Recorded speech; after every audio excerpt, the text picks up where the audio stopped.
ایک دن کے لیے ڈرائیوروں سمیت 60 کاروں کا بندوبست کیا گیا۔ یہ کاریں صبح 4 بجے اپنی منزل کے لیے روانہ ہوئیں۔ جب موٹروں کا قافلہ 11 بجے آم کے باغ کے قریب پہنچا تو منش گھوش کہتے ہیں اینٹی ایئر کرافٹ گنیں نصب تھیں اور انڈین فضائیہ کے طیارے آسمان میں چکر لگا رہے تھے۔ خدشہ تھا کہ پاکستانی طیارے اس جگہ پر حملہ کر سکتے ہیں۔ یہ جگہ انڈین سرحد سے چند 100 گز کے فاصلے پر تھی۔ جب غیر ملکی صحافی وہاں اترے تو ان کو سمجھ ہی نہیں آئی کہ انہیں اتنی دور کیوں لایا گیا۔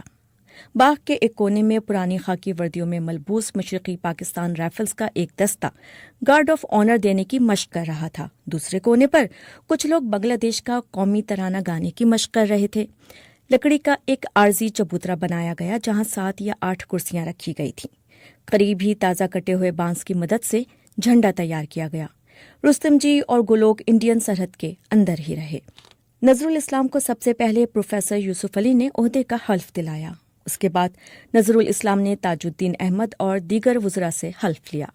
بنگلہ دیش کا قومی ترانہ گایا گیا اور قومی پرچم لہرایا گیا۔ اس کے بعد دنیج پور سے عوامی لیگ کے رکن قومی اسمبلی پروفیسر یوسف علی نے اسٹیج سنبھالا اور اعلان آزادی پڑھنا شروع کیا۔ جلاوطنی میں کام کرنے والی بنگلہ دیش کی حکومت کی طرف سے یہ پہلا اعلان تھا۔ بیدیا ناتھ تال کا نام بدل کر مجیب نگر رکھا گیا۔ اس وقت وہاں تقریباً 10,000 لوگ موجود تھے۔ انہوں نے ایک آواز سے جوئے بنگلہ کا نعرہ بلند کیا۔ وزیروں کو کلکتہ میں رہنے کے لیے مکانات دیے گئے۔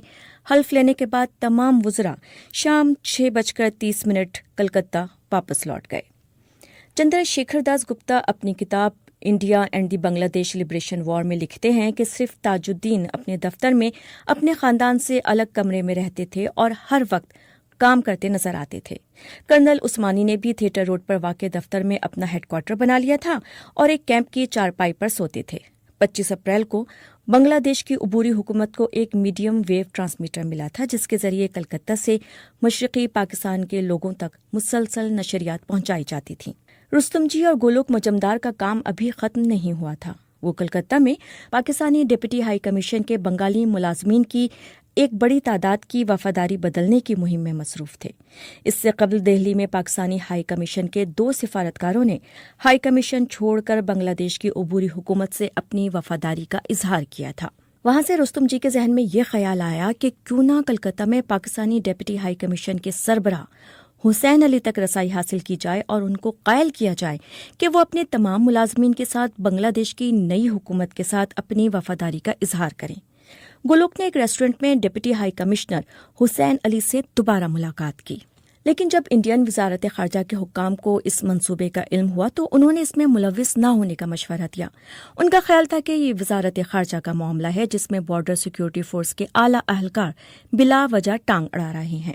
لیکن جب انڈین وزارت خارجہ کے حکام کو اس منصوبے کا علم ہوا تو انہوں نے اس میں ملوث نہ ہونے کا مشورہ دیا۔ ان کا خیال تھا کہ یہ وزارت خارجہ کا معاملہ ہے جس میں بارڈر سیکیورٹی فورس کے اعلیٰ اہلکار بلا وجہ ٹانگ اڑا رہے ہیں جنہیں بین الاقوامی سفارتکاری کی باریکیوں کا اندازہ نہیں۔ بعد میں گولوک مجمدار نے ایک انٹرویو میں بتایا کہ جب رستم جی نے فون کر کے اندرا گاندھی کو اس بارے میں بتایا تو وہ یہ سن کر زیادہ خوش نہیں ہوئی۔ وہ کہہ رہی تھی کہ آپ اپنے آپ کو اس معاملے سے دور رکھیں۔ اگر آپ نے ایک معمولی غلطی بھی کی تو میرے لیے اس کے نتائج کو برداشت کرنا بہت مشکل ہوگا۔ دوسری طرف حسین علی کو تشویش لاحق تھی کہ اگر وہ پاکستانی ڈپٹی ہائی کمیشن سے باہر نکل آئے تو ان کی تنخواہ کون ادا کرے گا۔ وہ اس بارے میں تاج الدین احمد سے ملنا چاہتے تھے۔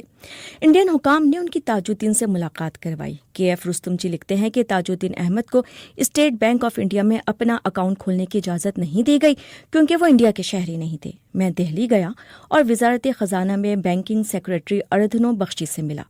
پورا منصوبہ ریزرو بینک کے گورنر سے ملاقات کے بعد بنایا گیا۔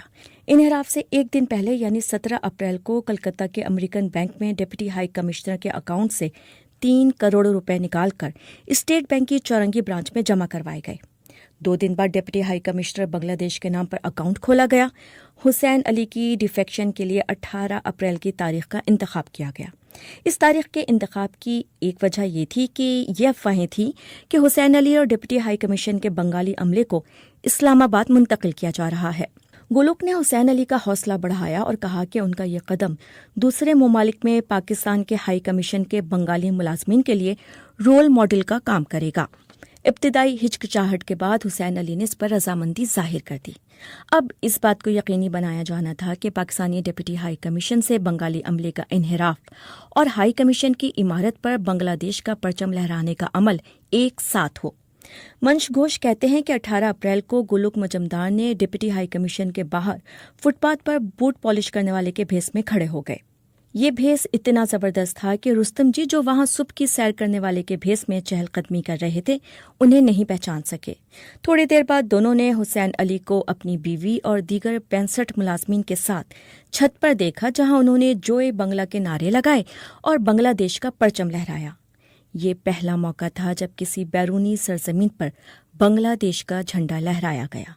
جیسے ہی یہ خبر آل انڈیا ریڈیو کے کلکتہ مرکز سے نشر ہوئی، کلکتہ کے ہزاروں لوگ بنگلہ دیش مشن کے باہر پہنچ گئے۔ وہاں میلے جیسا ماحول بنا ہوا تھا۔ چند منٹوں میں کلکتہ میں پاکستان کا ڈپٹی ہائی کمیشن تاج الدین حکومت کا پہلا دفتر خارجہ بن گیا۔ کچھ ہی دنوں میں نیو یارک میں اقوام متحدہ کے ہیڈ کوارٹر اور کئی دارالحکومتوں سے بنگالی سفارتکار بنگلہ دیش کی نئی حکومت سے اپنی وفاداری کا اظہار کرنے کے لیے پاکستانی سفارتخانوں سے نکل گئے۔ ریحان فضل کی تحریر آپ نادیہ سلیمان سے سن رہے تھے۔